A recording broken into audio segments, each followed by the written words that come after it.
How much plastic surgery have you had? Very, very little. You can count them on 2 fingers. I mean, let's say this. If you want to know about those things, all of the nosy people in the world, but once we say it, we don't have to say it anymore. Read my book, Moonwalker. It's in my book. You know, let's just put it this way. If all the people in Hollywood who have had plastic surgery, if they went on vacation, there wouldn't be a person left in town. I think you might be right. I think I am right. I mean, empty. So did you start having plastic surgery because of those teen years, because of not liking the way you look? No, not really. Not really? No, it's only 2 things. Read it, get my book. It's no big deal. Okay. You don't want to tell me what it is? You had your nose done, obviously. Yeah, but so did a lot of people that I know. Yeah. And so when you hear all these things about you, and there have been more than we are even... I've never had my cheekbones done, never had my eyes done, never had all that, my lips done and all this stuff. They just go too far. I mean, it's crazy. But this is something that happens like every day with other people. Are you pleased now with the way you look? I'm never pleased with anything. I'm a perfectionist. Yeah. It's part of who I am.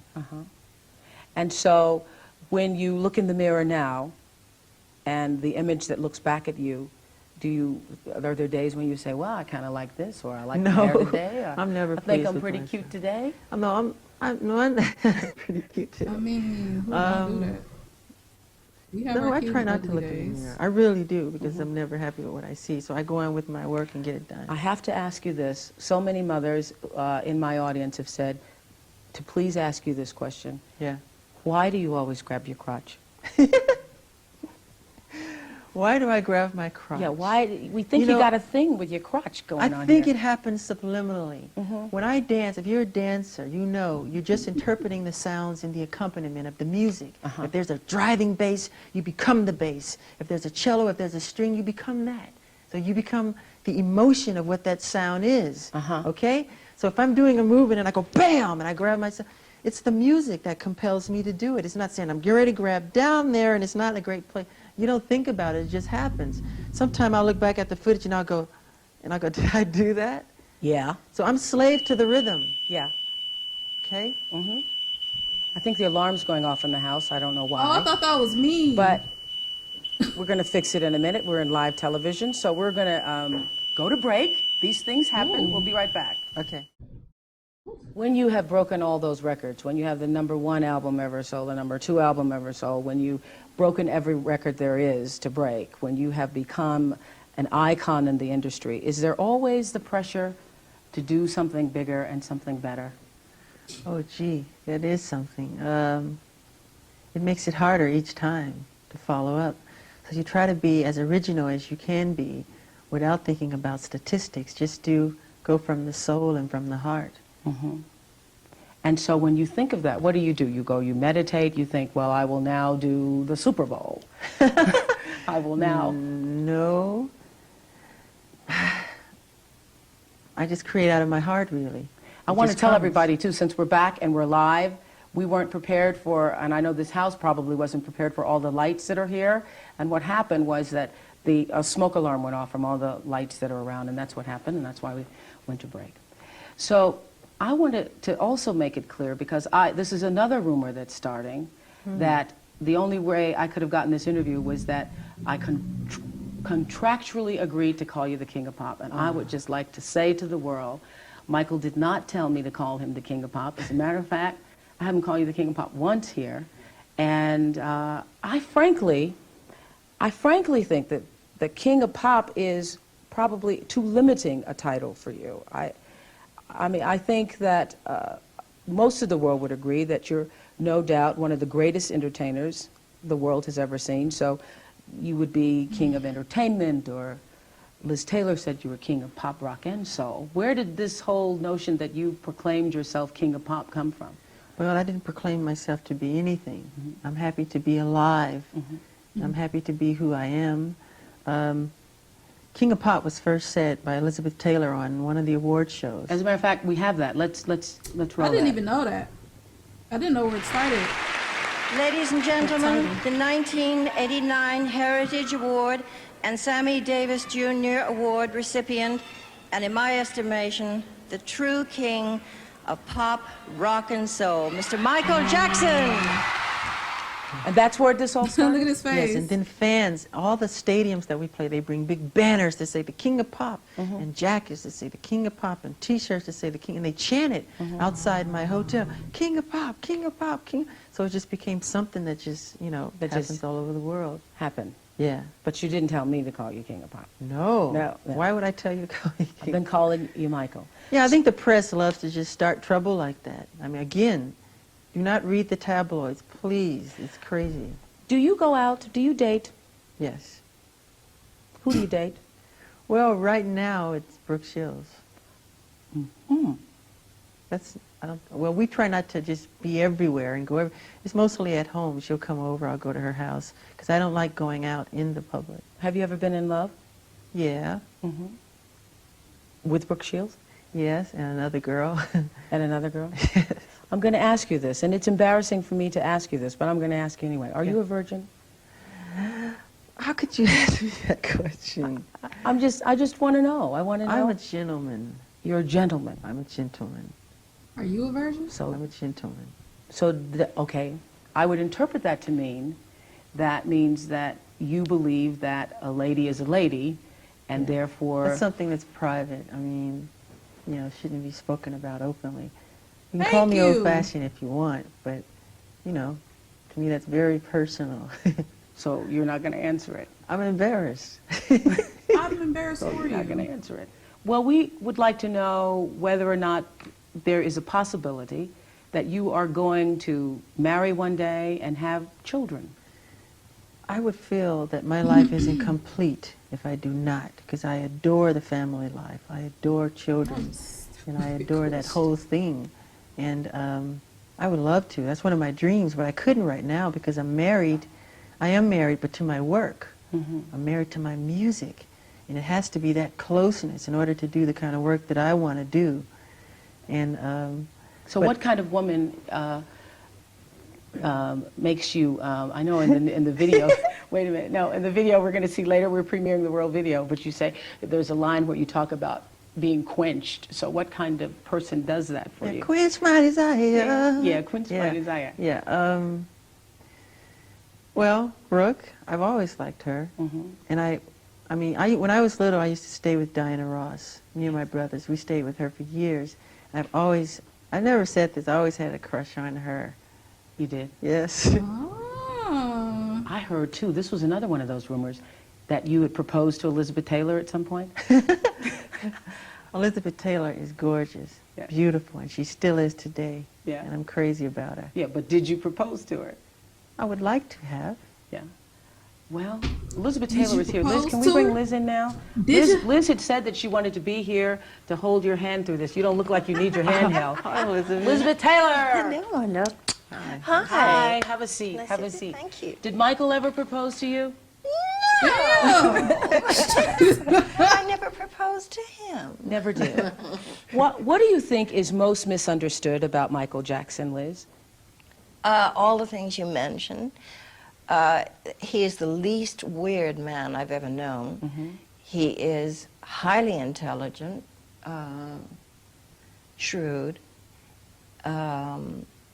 intuitive, understanding, sympathetic, generous, to almost a fault of himself. And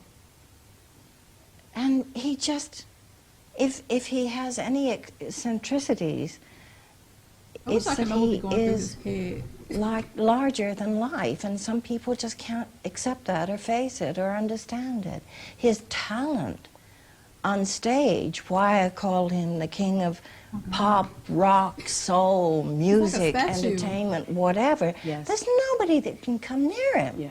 Nobody can dance like that, write the lyrics like that, the music, cause the kind of excitement that he does. And why do you think you all are such friends? What has brought this kind of bond? Because people tried to make this be weird.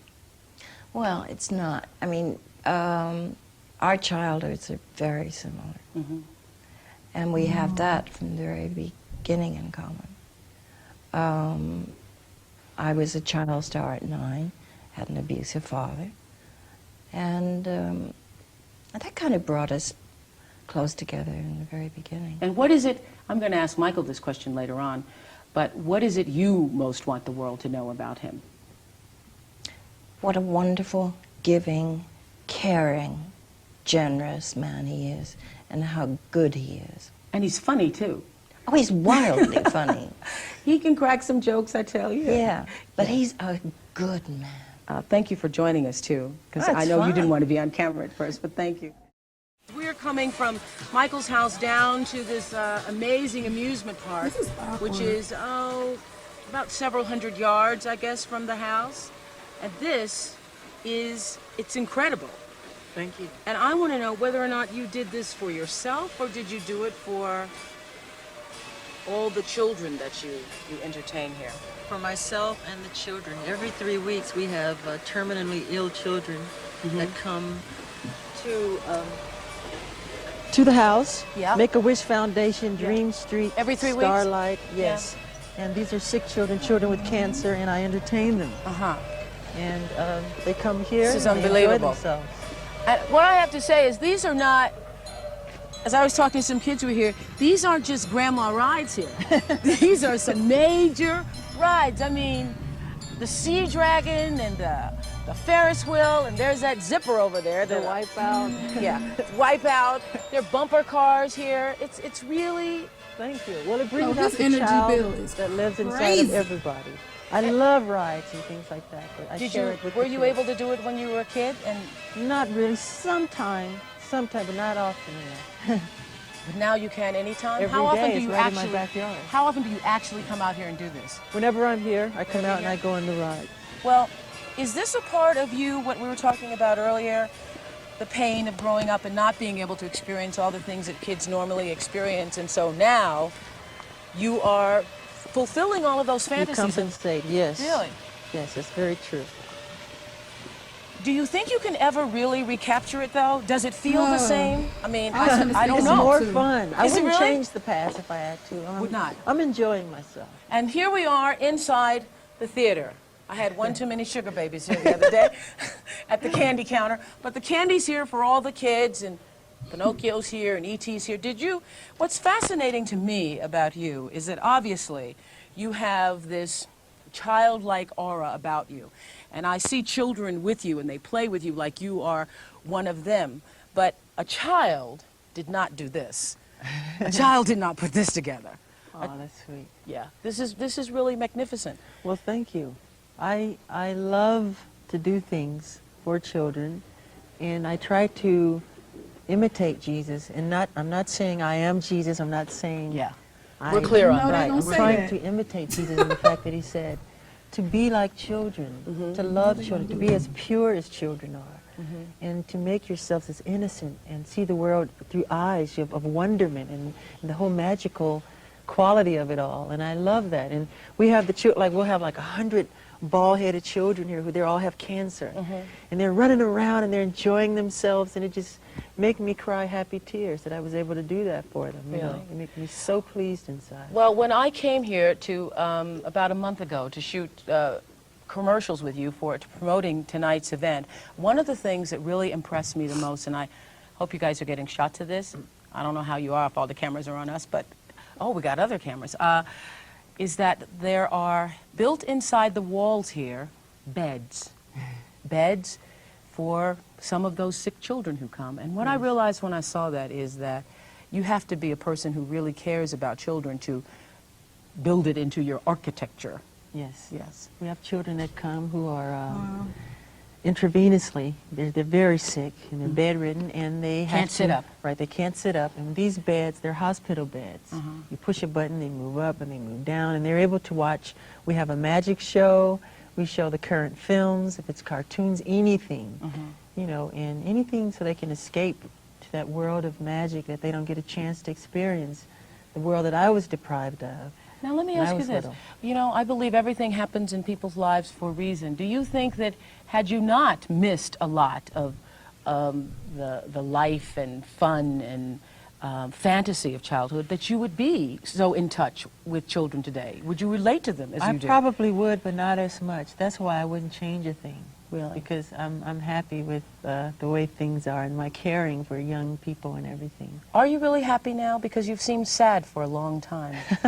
I was sad for years and years and years, but I'm happy. I'm getting there, yes. I'm very happy. And what's made you happier? Being able to give back, you know, and to help people. Heal the World Foundation, which I formed, which helps children and healing in the world. We're doing Heal LA, which is, we have 3 goals in mind: the immunization of children, mentoring, a big sister, big brother program, and education on drug abuse. And Jimmy Carter has teamed up with us to do Heal Atlanta. And we're going to go from state to state healing. You know, we've done Sarajevo, we've done lots of places. I know, we have photographs of you from all over the world where you're with all of these children. One of the things I was saying before we went to the last break, before the alarm went off in the house and all of that, is that we were talking about the rumors. One of the strangest ones I heard was that when you're moonwalking, you're faking it, that you have some mirrors in your socks someplace, and that it's not really real.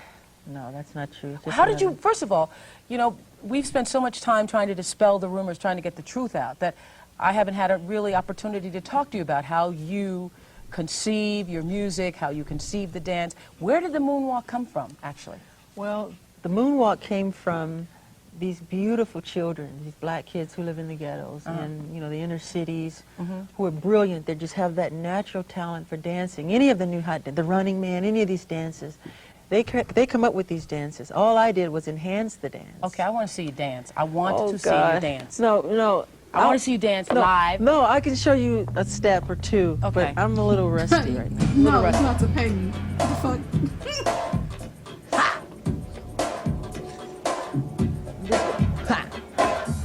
Is that him making them sounds? Well, that's the moonwalk. Wait, did you catch it from the sideways? Got to turn sideways? Are you from the front? Yeah, we got you. From the sideways. Will you go Okay, to- just show me slow motion. Could you show me slow Okay. motion? Wait. It's like, it's pushing and then there's, it's mainly like a popping type of thing. Well, I'm sorry. I saw it live. I saw it live. I saw it live. And so you took it from the kids who were doing it. Yeah, because I think they're the real dancers. Yeah. And when you are, for instance, when we were here before to shoot that commercial, you were preparing for the Super Bowl. You were supposed to do this with me. I don't know how to do this. You know I don't know how to do this. You know what? I mean, all the things ever printed in the tabloid, the only thing's ever been true is when they said I couldn't dance. And that is the truth. When we were here the last time shooting the commercial, you were like in between shots, running off, conceiving the dance, choreographing the dance. You were up all night dancing. On the Super Bowl? Yes. Yes. Well, I'm never satisfied. Even when I see something that I've done and people say, oh, it was phenomenal. When I did Motown 25 and I did the moonwalk for the first time, I was backstage crying afterwards because I was Why? unhappy. You cried after Motown 25? Motown 25.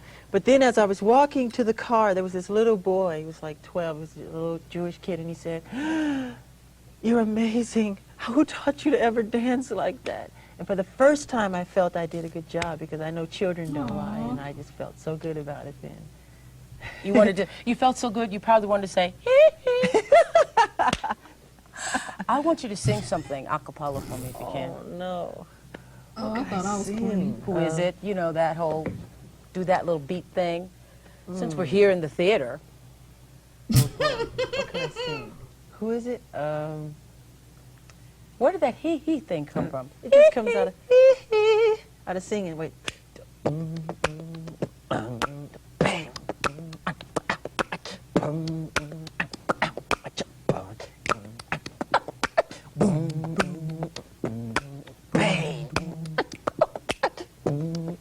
OPRAH is so awkward.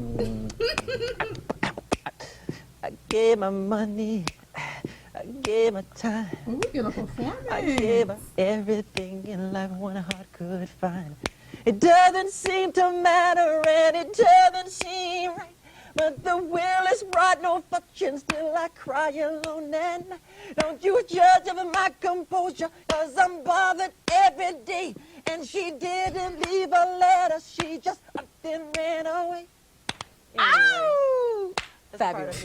I mean, you wanted me to do it. I like you very much get for doing it. embarrassed. Thank you I'm very sorry much for I get doing it. embarrassed We're going to today. come right back with more of Michael Jackson live. That was great. I love that. It was great. Music videos used to just be people singing their song until you came along and changed music videos. Did you know when you first conceived your first one that's what you were doing? Yeah, the idea was to make something that was a story, so it had a beginning, a middle, and an ending. And you could follow, like a mini movie. That's what I wanted to do. And that's what we did with Beat It and Thriller and Smooth Criminal and all those type of things. So when you start to look at a piece of work or look at a piece of music, are you already thinking about how you're going to... Sometime, yes. Yes, it's very true. I wonder what it feels like. I will never know since I cannot sing one thing, but what it feels like to be on stage with a sea of people, Things that has impressed me in putting the pieces together for you is all around the world, the response to you is so incredible. I just wanted to for the rest of you in the world who haven't seen how people respond to Michael Jackson, to take a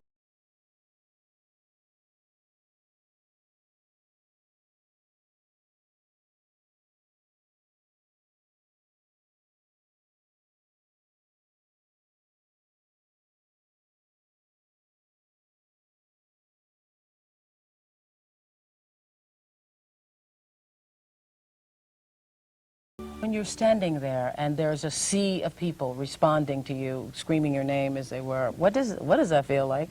Love.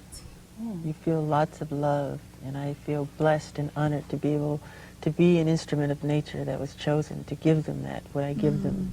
I'm very honored and happy about that.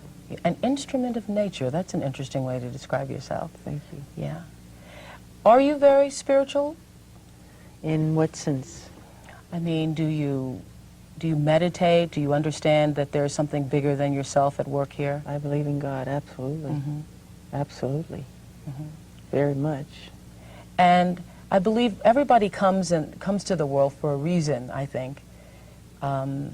Most of us spend our lives trying to figure out what the purpose of our being here is. What do you think yours is? My purpose? Oh boy, I think to give in the best way I can, through song and through dance and through music. I mean, I am committed to my art. I believe that all art has as its ultimate goal the union between the material and the spiritual, the human and the divine. I believe that to be the reason for the very existence of art. And I feel I was chosen as an instrument to just give music and love and harmony to the world, to children of all ages, and adults and teenagers. I know everyone's going to ask me when I leave here, where are all the animals? I said in the opening, I expected chimps to be jumping all over the living room, and I didn't see any. Where's Bubbles? Well, the animals are everywhere. They're in their Bubbles, habitats. too. They're all over the ranch. And they come out in the daytime, and they play, and they jump around. They have their own playground in their area. Why were you so fascinated by animals, do you think? Because I find in animals the same thing that I find so wonderful in children, that purity, that honesty, where they don't judge you, they don't want anything from you, just to be your friend. And I think that's so sweet. I do too. I think we've cleared up all the rumors, though. There are no chimps running around the house, no oxygen tank in the house. I don't know. Are you going to lay off the crotch a little bit? Ask the music. Ask the music, will he lay off the crotch? Oh, we didn't get about the inauguration. Did you tell President Clinton that you had to be the only person there singing? That is horrible. That is the stupidest, craziest story I have ever heard. I mean, why would I just want me? Nobody else could be on the show, just me. I mean, that's so stupid to me. I mean, it's crazy. That's not even in my heart. I would never say anything like that. Again, somebody made it up and the whole world believed it. It's so false. It's incredible. What do you want most? What do you want the world to know about you most? I ask Liz that of you. What do you want them to know? Like to be remembered for? Well, not be remembered for. What about known for now? Forget remembered. Oh, known for now. That's to be an artist, a great artist. I love what I do, and I would love people to love what I do. And to be loved, I just simply want to be loved wherever I go, all over the world, because I love people of all races from my heart with true affection. You know, Gene Siskel, who's a movie critic, asked me this question once, and I love the question. So I'm going to ask you. You're 34 years old. What do you know for sure? What do I know for sure? What do you know for sure? Oh boy, I'm still learning. I mean, life is an education for me. I can't say I know anything for sure. Well, I really believe that. I can't thank you enough for letting us in, and I wish you all the happiness in the world. I love being here because it makes me feel like a child again, and one of the things I promised myself was when this interview was over, live around the world, I was going to go get on that Ferris wheel, and that is exactly what I intend to do. I'm going to take off my blue shoes, and I'm going to ride on the Ferris wheel. I'm going to have a good time, have myself a little popcorn maybe, and maybe when it's all over, you'll teach me how to do the moonwalk when everybody's not watching. Maybe that'll be Yeah, that sounds good. yeah. This was fun. Yeah, lots of fun.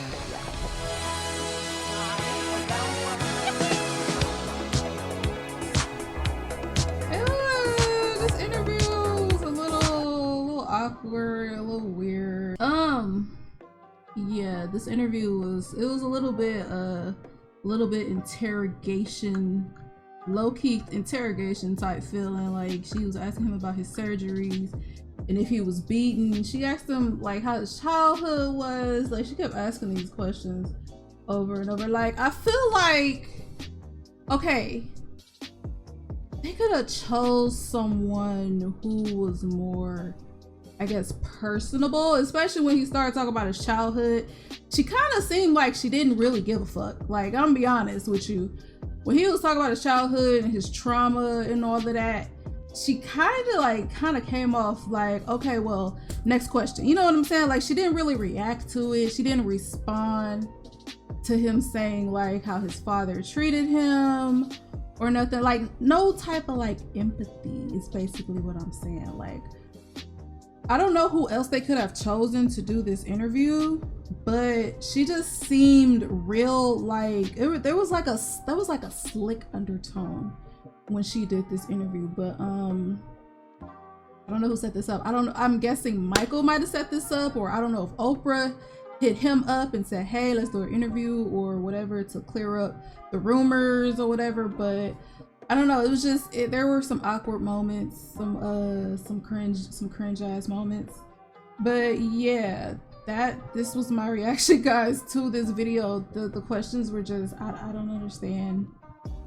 I don't like how she asked them. I'm gonna just say that. I don't like how she asked them, because there would be times when he was talking, like he would be in the middle of a sentence and she would cut him off.